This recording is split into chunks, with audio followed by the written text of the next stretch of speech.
রানীগঞ্জ 1 নম্বর block, উত্তর ত্রিপুরা জেলা অন্তর্গত নাগের 1 নম্বর গ্রাম পঞ্চায়েত।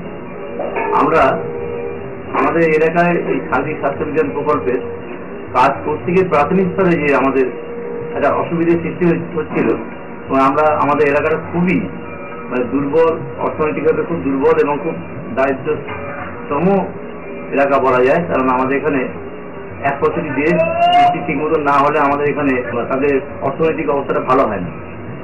যার ফলে আমরা এই কাজ করতে গিয়ে বেশ কিছুটা আমাদের অস্বস্তির মধ্যে পড়েছিলাম এবং আমরা ভাবছিলাম যে আমরা এই কাজটা শেষ করতে পারবো কিনা। কিন্তু মানুষের চাহিদা আছে, ইচ্ছা আছে, আমরা মানুষকে বোঝাতে পেরেছিলাম। প্রথম পর্যায়ে রিজিট হয়ে 200 টাকা আমাদের দিতেই হবে, এইটা করতে গিয়ে আমরা কিন্তু পিছিয়ে পড়ছিলাম কাজটা। 200 টাকা একটা মানুষ সরাসরি দিতে পারছে না একসঙ্গে, সেখানে আমরা 20 টাকা 25 টাকা একটা ইনস্টলমেন্ট চিন্তা ভাবনা করলাম, একটা কিস্তি যে দিক দেওয়ার সাথে আমরা মাঠের একটা ব্যাপার, মাঠ তো টাকা ছাড়া করতে চাইবে না।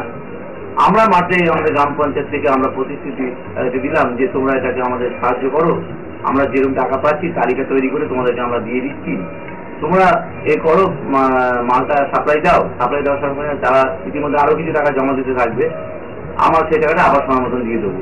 এই করে আমরা মাঠের সহযোগিতায় এবং আমাদের সার্বিক প্রচেষ্টা এবং এখানে মানুষের চাহিদা অনুসারে আমরা এই কাজটাকে আগাতে পেরেছি। লক্ষ্য করছি সেটা স্যানিটেশনটা মানুষ নিচ্ছে, কিন্তু ব্যবহারটা ঠিক মতো করছে না। এই ব্যবহারটা যাতে ঠিক মতো করে সেই জন্য আমরা তাদেরকে বলছি এবং বোঝাচ্ছি যাতে ওটা ফেলে না রাখে, তাড়াতাড়ি যাতে ব্যবহারের উপযোগী করে তোলে। মানে ঘাটে মাঠে অনেকেই হয়তো কোনো কাজে গেছে, সেখানেই হয়তো মলমূত্র ত্যাগ করছে, কিন্তু এই ক্ষেত্রে কিছু বাধা নিষেধ আমরা যেটা মনে করছি যে ওই স্যানিটেশনের মধ্যে গিয়ে পায়খানাটা করা শৌচাগারের মধ্যে, সেখানে হচ্ছে তাদেরকে মানে একটু স্নান করতে হয় বা জল দিয়ে গাটা ধোয়ার ব্যবস্থা, কিন্তু মাঠে যখন পায়খানা করছে সেই কথাটা তাদের আর মনে আসছে না। তা এইগুলো আমরা কাটিয়ে তোলার জন্য চেষ্টা করছি এবং যাতে করে ওরা স্যানিটেশন নিয়ে যাতে ব্যবহারের উপযোগী করে তোলে সেই বিষয়টা আমরা খুব গুরুত্ব সহকারে দেখছি এবং সেইগুলো আমরা বিভিন্ন জায়গায় প্রচারের মাধ্যমে নিই। আপনারা প্রতিদিন গিয়ে শৌচাগার ব্যবহার করছেন? হ্যাঁ, আপনাদের বাড়িতে শৌচাগারগুলো দিয়ে কি সুবিধা পাচ্ছেন? এখন সময় পাচ্ছে, সব বাচ্চাদের পড়ানোর সময় পাচ্ছে, বাইরে তো আপনাদের যেতে হচ্ছে না। এই স্বাস্থ্যবিধান প্রকল্পে আমরা গ্রাম পঞ্চায়েত এবং পঞ্চায়েত সমিতির তরফ থেকে যথেষ্টভাবে সাহায্য করছি, কারণ সরকারের একটা পরিকল্পনা এবং উদ্দেশ্য আছে যে পিছিয়ে পড়া মানুষকে যাতে তাদের উন্নয়ন বা উন্নতি সাধন করা হয়। আমাদের সুন্দরবন অঞ্চলে আমাদের এই ব্লকগুলোতে আমাদের স্যানিটেশনের কাজ করতে প্রচণ্ড সমস্যা আছে।